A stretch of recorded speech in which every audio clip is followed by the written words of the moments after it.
आज आप जब बैठे पिंडदान कर रहे होंगे प्रेत शिला पर फल्गु नदी के किनारे, जब आप पिंडदान कर रहे होंगे ऊपर बैठे बैठे आपके पितर बड़े गदगद हो रहे होंगे,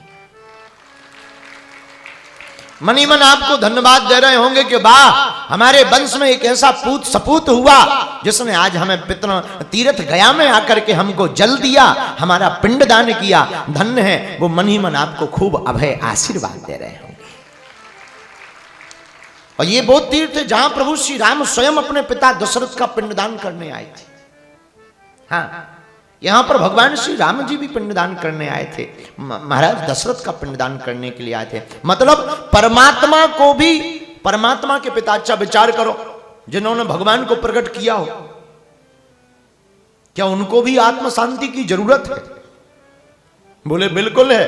प्रभु श्री राम को भी अपने पिता की आत्म शांति के लिए गया आना पड़ा। इससे यह सिद्ध होता है कि आप किसी भी श्रेणी में हो, आपको गया जी तो आना ही पड़ेगा। और गया जी में आकर अपने पितरों के निमित्त, माता पिता परिवारजन के निमित्त, या जो भी आपके पूर्वज हैं उनके निमित्त जो भी श्राद्ध कर्म करेंगे। अच्छा, श्राद्ध क्या है? हमारे पूज्य गुरुदेव कल कह रहे थे, सुबह, आज ही सुबह कह रहे थे, जो श्रद्धा से अपने पूर्वजों को अर्पित कर दे वही श्राद्ध है। श्राद्ध क्या है? श्रद्धया यत तत् कर्म, जो भी कर्म श्रद्धा से अपने पूर्वजों के लिए हम समर्पित कर दें उसी का नाम श्राद्ध है। लेकिन आज का जमाना, जियत पिता को दीन न नीर, मृतक पिता को हलुआ खीर। जियत पिता को दीन न नीर, मृतक पिता को हलुआ खीर। जियत पिता को दंगम दंगा, मृतक पिता पहुंचाए गंगा। है? हम लोग जीते जी माता पिता को जल भी नहीं देते, मर जाते हैं तो हलुआ खीर खिलाते हैं। जी, एक संत हमसे कह रहे थे, जियत पिता से पूछी ना बात, जियत पिता से पूछी ना बात, और मृतक पिता को हलुआ भात। हमारी प्रार्थना है आप लोग श्राद्ध पक्ष में यहां अपने पितरों के निमित्त तो विराजमान हैं, लेकिन जो भी इस वार्ता को सुन रहे हैं, श्रद्धा पूर्वक अपने पितरों के निमित्त आप जो अर्पित करोगे वो निश्चित रूप से आपके पूर्वजों को प्राप्त हो जाएगा। लेकिन वर्तमान समय में सबसे ज्यादा अवहेलना किसी कर्म की जा रही है तो वो है श्राद्ध।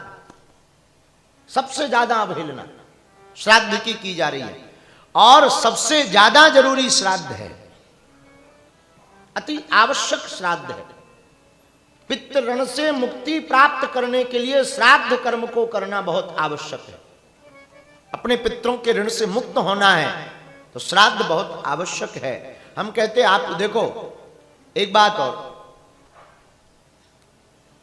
रोज समय तो हम दे नहीं पाएंगे पूर्वजों के निमित्त, तो बढ़िया व्यवस्था कर दी 16 दिन। इन 16 दिन में कोई काम नहीं। इन 16 दिनों में ना शादी होती है, न मंगल कार्य होते हैं, न कोई ऐसा अनुष्ठान होता है। इन 16 दिनों में केवल पितरों का कार्य किया जाता है। ये हमारे आचार्यों ने यह 16 दिन बनाए ही इसीलिए कि सब काम छोड़ करके केवल अपने पितरों के निमित्त इन 16 दिनों में कार्य करना चाहिए। और वर्तमान समय में जितनी इसकी अवहेलना की जा रही, जितना इसको दूर किया जा रहा है, इग्नोर किया जा रहा, ये हमारे समाज की विचित्र दुर्दशा को प्रदर्शित करता है। इसलिए हमारी प्रार्थना है प्रत्येक सनातनीय हिंदुओं को श्राद्ध पक्ष में, जरूरी नहीं तुम गया जी आओ, घर पर बैठ करके भी अपने पितरों के निमित्त कुछ कर सकते हो।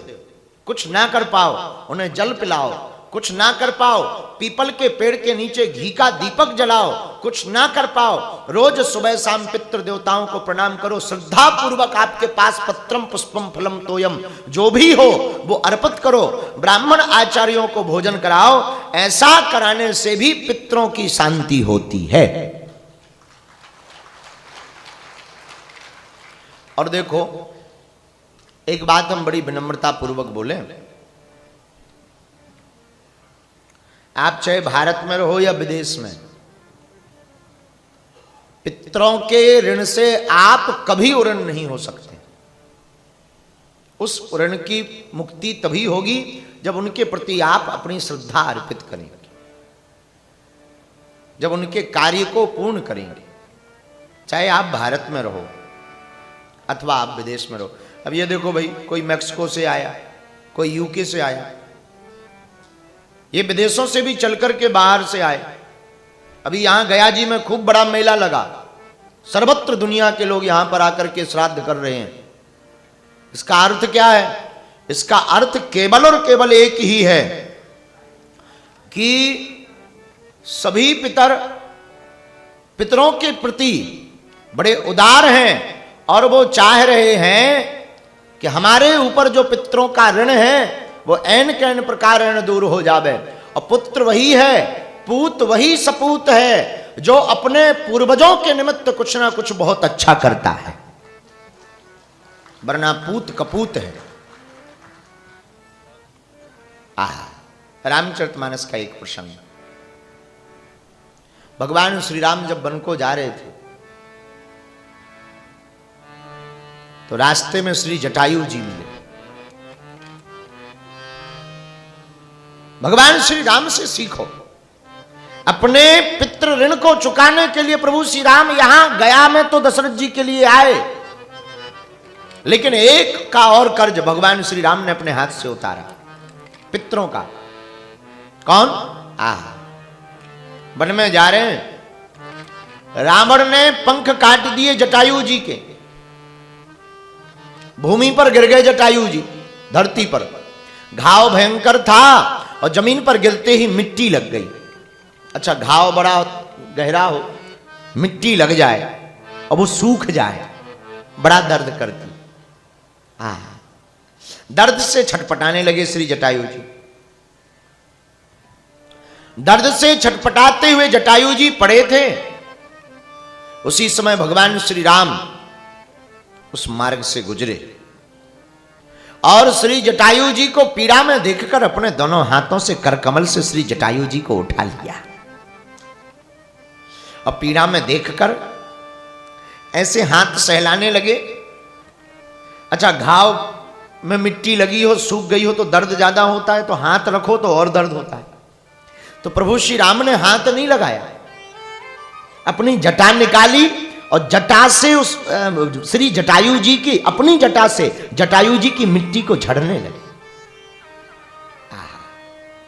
ठीक करें, जटायु जी कहते हैं कि लोग तरसते हैं ऐसी मृत्यु के लिए। श्री यमुना जी का तट हो, श्री गंगा जी का तट हो, यमुना का बंसी बट हो, मेरा सामना निकट हो, आप सामने हैं, ऐसी मृत्यु।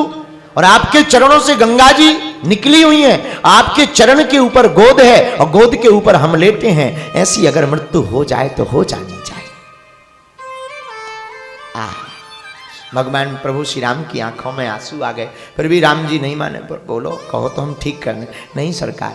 और जब हाथों में ही प्राण छूट गए तो प्रभु श्री राम ने अपने हाथ से जटायु जी का संस्कार किया, पूर्ण संस्कार।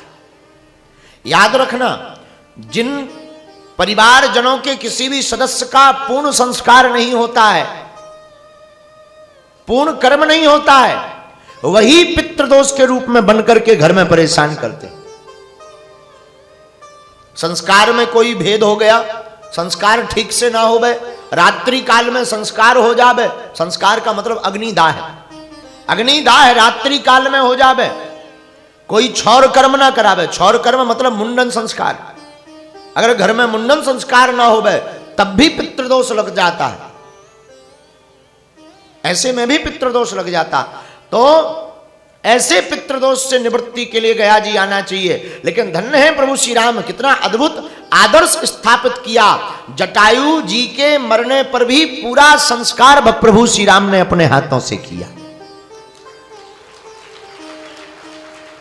इससे सिद्ध होता है कि जब पक्षी के संस्कार को भी भगवान श्री राम पूर्ण कर रहे हैं, तो हम आप तो इंसान हैं, हम आपको तो अपने परिवारजनों में ऐसी कोई घटना हो जाती है समय चक्र के कारण, तब संस्कार पूर्ण करना चाहिए। और कयाचित कोई रह गया हो, संस्कार पूर्ण ना हो पाए हो, तब घबराना नहीं चाहिए। अपने भारत भूमि में एक पावन तीर्थ है श्री गया जी। गया जी में आकर के उनके निमित्त फल्गु नदी में पिंडदान करने से, यहां पर तर्पण करने से पितृदोष से मुक्ति मिल जाती है। और धन्य है श्री जटायु जी का चरित्र। अच्छा, हमको जटायु जी के चरित्र से एक बात और याद आती है।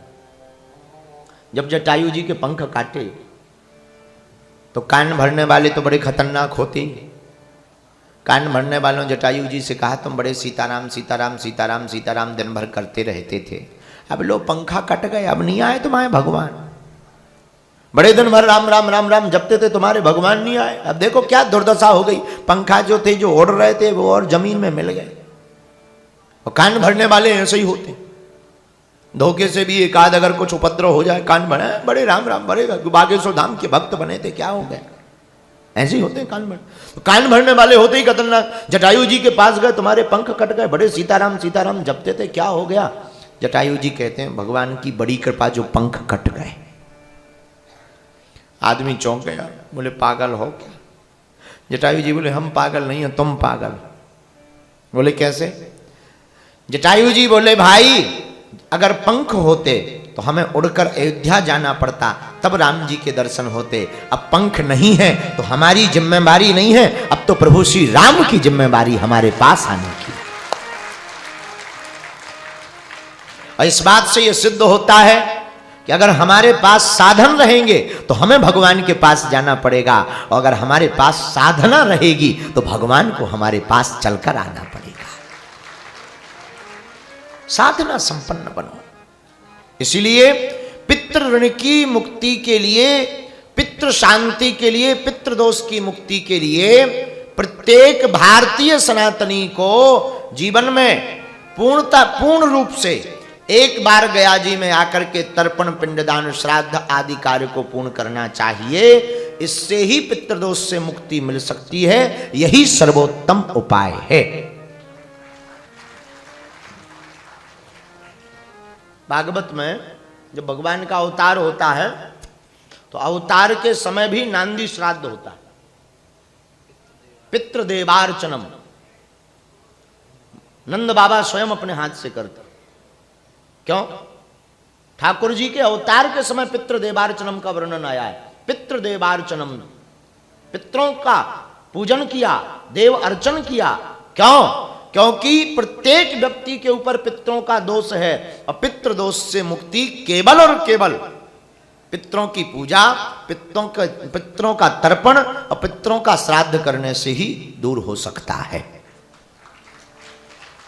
लेकिन अब आजकल के बेटे तो बड़े खतरनाक होते हैं कुछ। एक बार एक आदमी मर गया, उसके दो बेटे थे, चंगीलाल और मंगीलाल। एक बेटा मास्टर, एक बेटा इंजीनियर। बाप मर गया तो माँ ने कहा, बेटा प्रयागराज अपने यहाँ है, प्रयागराज इलाहाबाद, प्रयागराज में ये फूल मतलब अस्थियां विसर्जित कर दो पिताजी की। बेटा बोला, अब कौन जाए, बड़े भाई साहब से कह दो। बड़े भाई साहब बोले, हमें नहीं आना, छोटे से कह दो। एक जो मास्टर था, मास्टर टीचर, उससे कहा तुम जाओ। टीचर ने कहा नहीं मानते तो जा रहे। मोटरसाइकिल ली, पुराना जमाना, अस्थियों का पैकेट जो होती है झोली गले में लटकाई, मोटरसाइकिल चालू की। उसके गांव से प्रयागराज की दूरी 200 किलोमीटर, 200 किलोमीटर में वह चल पड़ा, और चल पड़ा तो 180 किलोमीटर पहुंचा और पेट्रोल खत्म।